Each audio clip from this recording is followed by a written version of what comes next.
Queen Margaret and Princess Stacy, who look exactly alike, lose a priceless relic on their watch. They seek Margaret's cousin, Fiona's, help to retrieve it, who teams up with a man from her past, Peter. This story is about a baker from Chicago, Stacy, who looks just like the Duchess of Montenaro, Margaret. Stacy marries Prince Edward at Christmas, while Margaret marries her best friend, Kevin, right before she is crowned the queen. The coronation almost didn't take place because of Margaret's cousin Fiona, who also looks like both of them. She impersonated Margaret to steal the throne, but was caught and sentenced to years of community service. Stacy suggested jail for Fiona, but Margaret wanted to be merciful since she's family. This year Stacy is co-chairing an international Christmas festival with Margaret, her best friend. The Vatican has loaned them the Star of Peace for this occasion. It's a priceless relic that belonged to St. Nicholas. The star is to be kept under guard at the castle till it is placed on top of the tree at their tree lighting ceremony on Christmas Eve. Cardinal Amoa, the special emissary from the Vatican, hands over the star himself. Margaret and Kevin keep getting calls about the festival and feel tired. They're happy to pick up the last call from Kevin's daughter Olivia, who is struggling with exams at the ballet academy. They're sure she can handle the workload and wonder if she's on her way to the airport. There's some delay due to bad weather. Margaret asks her to keep them posted. She knows she'll only sleep better when Olivia arrives. Stacy and Edward are busy taking calls too. Stacy thanks Edward for helping with last-minute stuff, but he assures her they make a great team. Stacy and Margaret audition a choir and wonder in which order to put them in the festival. They only know they can't afford to offend any dignitary. Inspector Moretti, the superintendent of police, comes to Margaret with something serious. The Star of Peace has been stolen despite the museum vault being under guard round the clock. The guards were drugged with chloromethazine in the ventilation system. The footage has also been wiped out. They have alerted Interpol, but have no forensic evidence. Moretti can't even promise Margaret that the star will be back in time for the ceremony. Moretti wants to keep it confidential. She doesn't even want Vatican security to be involved till they find out more. Prince Edward knows this is an international scandal. Kevin still asks him to stay calm in front of Margaret. Edward still remembers the time crown jewels were stolen from his grandfather, the king, and he was almost deposed. Stacy feels that if the police have no leads, they need to find a solution. She suggests getting someone with connections to the black market, who doesn't care about the consequences. Stacy and Margaret feel Fiona is the perfect choice to help them. Fiona is serving her community service sentence at St. Michael's Convent. Margaret was already thinking of inviting her for Christmas. Margaret feels bad for her since she has no one to look after her since childhood. Margaret and Stacy don't trust Fiona, but they feel they need to take action. Fiona is not too good at sweeping the convent in her heels. The nun taunts her for forgetting to do the library. Fiona still owes the convent over 1,200 hours of community service. The nun asks her to see Mother Superior in her office. Margaret explains to Mother Superior that she wants her cousin back for Christmas. She's her only family and hasn't seen Fiona's mother in years. Fiona also likes the idea of staying in the castle, if she doesn't have to clean it. Mother Superior only allows Fiona to leave if she can be back in time for her disciplinary committee meeting on December 26th. Margaret gives her word, so she allows Fiona to go. Kevin hears about the cops having a lead which didn't pan out. Fiona assures him she will handle the situation. Her minions, Reggie and Mindy, have also tagged along. Fiona agreed to help them only if her squad also came with her. They were in jail, but Margaret pulled some strings as the queen to get them out. Power can be dangerous. Reggie hopes Stacy isn't sore from their last interaction. She reminds him that he kidnapped her. Fiona has been in touch with an associate who can help them find the star. She assures them he's great at handling such a situation. Fiona wants to borrow a car, so Edward insists Frank will drive her. They make it clear they don't trust her. They also feel Reggie and Mindy should stay behind, so Fiona comes back. Frank has been instructed that he should fetch Fiona if she's not back in 20 minutes. Fiona doesn't care and finds Peter Maxwell in his hideout. He remembers the night Fiona walked out on him in Barbados. She feels they are always better off as friends. Peter has heard from her mother, Bianca, who has been trying to contact Fiona. She knows her mom has a soft spot for Peter, but has nothing to say to her. She doesn't care if it's Christmas, and reminds Peter he's not speaking to his father too. Peter admits he didn't till last Christmas, and he passed away 2 days later. He's glad he met him, and asks Fiona to do the same.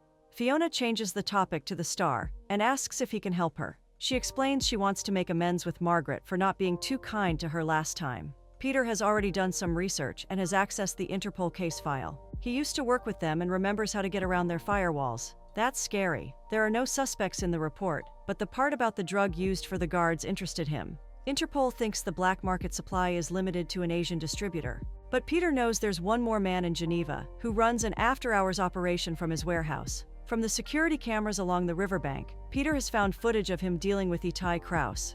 Itai works for Hunter Cunard, a billionaire hotel tycoon Fiona knows. Peter and Fiona explain to the royals that Hunter is obsessed with collecting precious items that aren't for sale.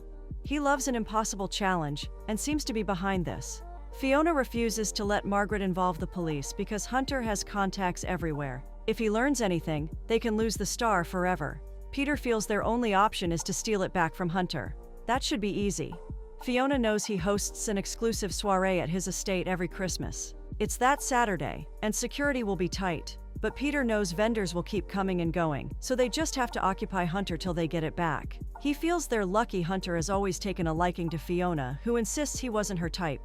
They spoke a few years ago, so the challenge is to get Fiona an invite to the party. Peter knows the time Hunter walks his dog in the park every day and suggests Fiona should do the same. Edward wonders if Peter is the same guy who was charged with diamond theft during his time at Interpol. Peter insists the charges were dropped, but it still ruined his reputation. He runs his private security firm and assures them it's doing well. He also refuses to charge money for this and claims he has his reasons. Reggie gets Fiona a huge dog she can't handle. She ends up in a bush before she can run into Hunter. Mindy complains about Reggie not getting Fiona a smaller dog, but Reggie insists it's hard to get a poodle. Peter already has a plan B. He knows that Hunter's new boutique hotel is unveiling Christmas decorations that night. He asks Fiona to freshen up so she can charm him. Peter asks Fiona to be ready when Hunter enters the place. Fiona is born ready and sits on Santa's lap to take selfies. That's one way to charm someone. Hunter is surprised to see her there. Fiona pretends she doesn't know he owns the place. She claims she's there for the candy cane martini, so he invites her to the bar. He wonders how she has been and asks about Peter. He remembers that Fiona was stuck on him, but she refuses to accept that. Hunter knows she didn't just come in for the martinis and asks her about the real reason. Fiona admits she doesn't have much of her dad's inheritance left to spend. She claims she has a proposition for him and wants to sell her Pembroke estate. She suggests he can make another boutique hotel. Hunter doesn't believe she's serious about selling, since the estate has been in her family for generations. Fiona tries to walk out if he's not interested, but he calls her back. She asks him to discuss this with her after New Year, till when she's very busy. Huttner mentions his party that Saturday and asks her to join him if she can. He promises martinis and whatever she wants, so she agrees to save him a tango. Peter is glad she took a risk and it paid off. He feels if Hunter wasn't taken by her, he would have called her bluff sooner. Fiona can tell by his behavior that he's jealous, but Peter wonders if she wants him to be. They both agree there's nothing between them. But they don't sound too convincing.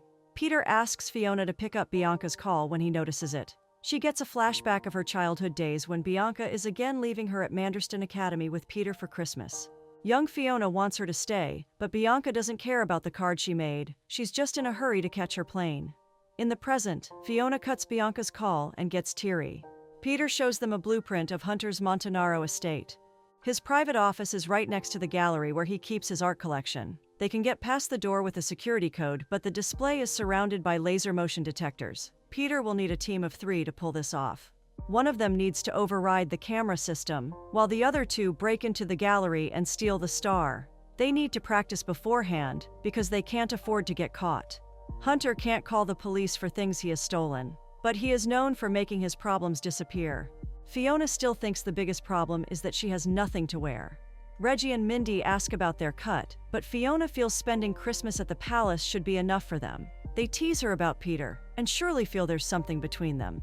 Fiona claims there was something a long time ago. Mindy is sure they still have some sparks between them. Fiona remembers her childhood at the academy where she and Peter are the only ones left. Fiona feels her mom doesn't love her, or she wouldn't leave her alone at Christmas. Peter assures her he's there, and they'll always be friends. He takes her outside to show her the North Star. He assures her he will always look up at it and think of her too. He holds her hand and promises to be there for her no matter what.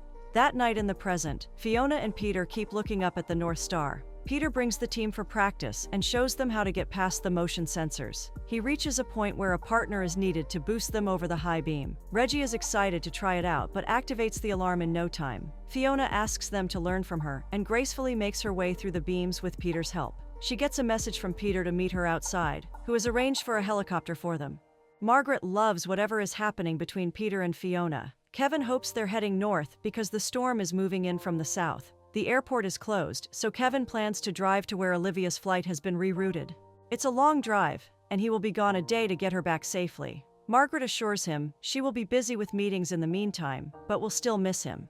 Peter brings Fiona to a Christmas market with a lot of activity. Fiona doesn't seem too eager to ice skate, but Peter assures her she will like it. She asks him to keep it a secret that she rode a polar bear. Peter teases Fiona about spending Christmas with her cousin and feels it's fine to admit her feelings for other people. She teases Peter about being mushy, so he asks her for a dance. Margaret sees Kevin off the next morning when Peter and the team are practicing to climb the roof to get into Hunter's house. Cardinal Amoa is glad Margaret and Stacy are working so hard to host their event. Margaret thanks him for trusting them with the star. That straight face is impressive. The Cardinal remembers that the Vatican has not always made wise decisions. They had loaned the Star of Peace to Harry the Horrible in the 16th century. Some thieves almost stole it, and Harry was blamed since it happened on his watch. Margaret pretends she's not affected, and is more worried about Reggie hanging from the window outside. She offers Cardinal Amoa a Yule log when they hear Reggie screaming to distract him. She pretends he heard a yodeler rehearsing for the ceremony. Reggie comes to them with his fractures and offers to supervise their plan from the van. They still need 2 people to get around security in the gallery, because Mindy is handling the cameras. Reggie suggests Fiona can do it since she's great at it. Stacy insists Fiona has to be with Hunter to distract him. Fiona is sure she can't be in 2 places at once. Never say never. Frank points out that all 3 of them look like each other. He suggests Margaret can impersonate Fiona with Hunter, so the real Fiona can steal the star. Edward feels it's a horrible idea, but Margaret reminds them she has switched places with Stacy twice. Fiona doesn't think Margaret can pull off being her. Hunter is dangerous, and Fiona doesn't think Margaret is the same suave as her. Margaret puffs up her face and starts acting like Fiona to convince them. Fiona refuses to believe she sounds like that, but the others are convinced. Margaret assures them she's willing to take this risk if they can get the star back. Fiona starts giving tips to Margaret so she can mimic her body language. Peter instructs Mindy about what needs to be done with the camera feed. Fiona fills Margaret in about Hunter. They met 5 years ago, and she knows he plays tennis and polo. She also explains that she told him about selling Pembroke. Margaret is not too brushed up with tango, so Fiona starts giving her lessons. Peter feels they're not doing it properly, and takes Fiona's hands to dance with her. When the day arrives, Mrs. Donatelli shows them the 2 Fionas. They look very similar, but Fiona knows Margaret needs some help with the hair. Peter asks Fiona if they can spend some time together when all this is over. When she shuts him down, he knows she's pulling away. She always does that when she feels something.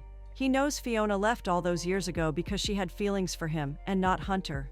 He remembers Fiona was scared to let anyone in, even when they were kids. He compares her to her mother, but she gets offended. Peter feels bad about the comparison, but Fiona has closed herself off and asks him to discuss only business with her. The van is ready for their mission, so Peter decides they need to leave. As Reggie, Mindy, Fiona, and Peter get into the van, Stacy wishes Margaret luck with Hunter. Edward is worried about Margaret, but Stacy assures him she can take care of herself. Mrs. Donatelli asks Stacy to attend an urgent call from Mother Superior for Margaret. The disciplinary committee has pushed Fiona's review, and they need her to attend the hearing that night itself. Stacy tries to explain that's not possible. Mother Superior insists they will all be jailed if she doesn't turn up, pays to have some spare lookalikes. Edward realizes Stacy is planning to act as Fiona, and thinks it's a terrible idea. Stacy reminds him they're out of options, and the disciplinary committee needs Fiona to attend at any cost. Edward still decides to go with her since they're a team. Margaret, who is pretending to be Fiona, tries to enter the party with confidence. Fiona and Mindy start arguing as they enter, so Peter asks them to be louder so everyone knows they're breaking in. Stacy also dresses up as Fiona, and Edward feels almost scared looking at her. Fiona's old friend Simon tries to talk to Margaret. She makes one of Fiona's signature gestures to keep her cover.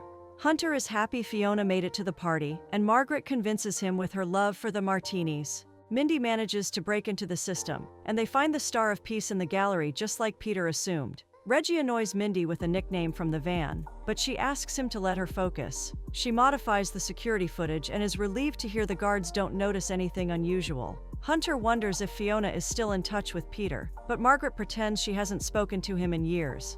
She brings up the topic of her selling the estate, but Hunter insists on believing in pleasure before business. He asks her to wait while he gets something. Peter and Fiona are confused when the keypad is not behind the books like they assumed. They hear Hunter closing into his office and start putting the books back. They get time when he fires an employee, so they hide under the desk as Hunter enters. He takes out a bracelet from his drawer and heads out. Peter feels they got lucky because they found the keypad under the desk. Stacy asks Edward to be chill about her disguise and knows she can handle it. She addresses the committee and comments about being fashionably late. That should give her a good review. Edward claims he's there as a character witness for Fiona since she kidnapped his wife. He claims she has reformed since then and feels Fiona has a good heart. He insists the committee should excuse her on Christmas. Stacy, as Fiona admits, she has made a lot of mistakes. She urges the committee to extend her sentence despite Edward's protests. The committee asks for some time to discuss this situation. Peter is not able to connect to the keypad, so Fiona asks him to try her birthday as the password. Peter knows they haven't met in 5 years, so it's unlikely he will remember her birthday. Fiona is still sure she made an impression. When she puts in her birthday, it opens the gallery. Hunter gets back to Margaret and gifts her the bracelet. She remembers the Duchess of Marlborough having the same one with matching earrings. Hunter has the earrings in the study and suggests they should go upstairs. Margaret distracts him with the tango since she knows how much he loves it. As Margaret and Hunter do the tango in style, Fiona and Peter manage to get past the laser motion detectors as they practice. Hunter is eager to take Margaret upstairs to his study, so she makes an excuse about feeling thirsty. The committee feels Fiona being late for the review shows a disregard for the authority. The committee is still impressed that she showed remorse, and because she seems like a different person. Based on Edward's testimony too, they have decided to revoke her sentence. Mother Superior is the happiest to get rid of her, but pretends she will miss her. Stacy doesn't like getting Fiona off the hook, but Edward asks her to focus on their bigger problems. Someone understands priorities. An alarm blares as soon as Peter and Fiona pick up the star. The guards get alerted but are confused when nothing shows on camera. Reggie asks Mindy to make it stop, but she doesn't know what's happening.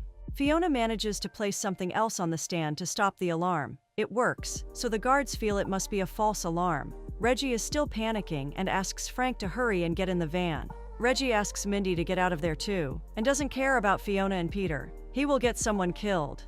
When Mindy unplugs her system, the alarm blares again. Hunter tries to rush to his study. Margaret distracts him with a passionate kiss, but he still leaves with a promise to be back soon. The guards are alerted too, so Peter asks Fiona to go ahead with the star without him. He assures her he will be fine and distract them. The guards run after him, while Margaret also decides to escape silently. Frank doesn't want to leave without Fiona, but is forced to start the van when some people get suspicious.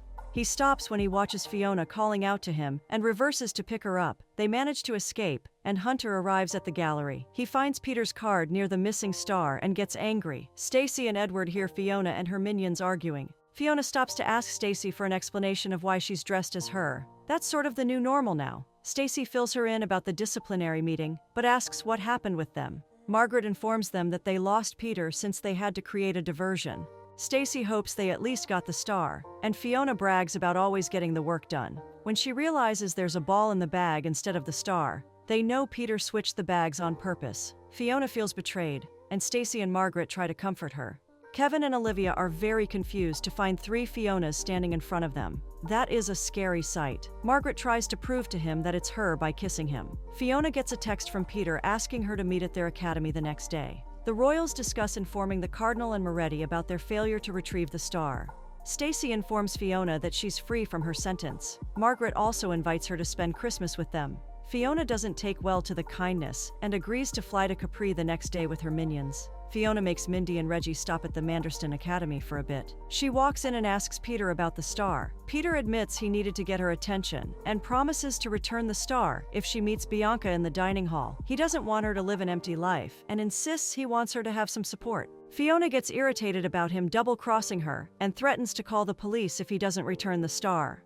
Peter hands over the star but clarifies that it's the end for them. Fiona pretends that doesn't hurt her and walks in to find Bianca in the dining hall. Bianca has spent the last few years traveling the world for inner peace. On her retreat in an ashram in Rishikesh, she realized her daughter was missing from her life. That is some realization. She admits she has always loved Fiona, who only remembers trying to get Bianca's attention in her childhood. Fiona hates that Bianca always has a plane to catch for somewhere. Bianca admits she was running away because her husband was cruel to her. She still admits there's no excuse for what she did. She shows her the Christmas card Fiona made for her when she was 10. and that she has been carrying it around for years. Fiona remembers how she used to steal trinkets from the academy so she could pretend Bianca gave her gifts for Christmas. Fiona has always felt she's not worthy of being loved back and refuses to forgive Bianca. Fiona heads back to the car. Something changes when her minions mention they have a plane to catch. She runs back to the academy to hug Bianca. Margaret is preparing to confess to Amoa and Moretti that they don't have the star. Just when she's about to, Fiona walks in with the star. Bianca pretends they were giving it some polish. Margaret is glad to have her back too, and asks Fiona and Bianca to stay for Christmas. Stacy thanks Fiona for everything she did, even if she could have disappeared with the star. Fiona explains that Peter always meant to give the star back, but they have parted ways. Stacy hugs her despite her protests, but Fiona seems to appreciate it. The tree lighting finally takes place with the majestic star shining at the top. Hunter has been arrested trying to flee the country, and Margaret is glad he'll spend a lot of time in jail. Edward is proud of Stacy and Margaret for pulling off such an event. Stacy is grateful for his help, and he reminds her they're always a team. Bianca thinks of this as the best Christmas because she has Fiona back with her. Fiona watches everyone enjoying themselves with their families and feels glad for them. Peter finds her looking at the North Star. He admits he left because she didn't care about him as much as he did. He wants to apologize, but Fiona thinks she should. She admits she shuts people out to feel safer, but doesn't want to do that with him anymore. He tries to kiss her, but they're alerted of Margaret's speech. She feels grateful for everyone around and asks Olivia to light the tree. They're all where they need to be, and Hunter finally kisses Fiona.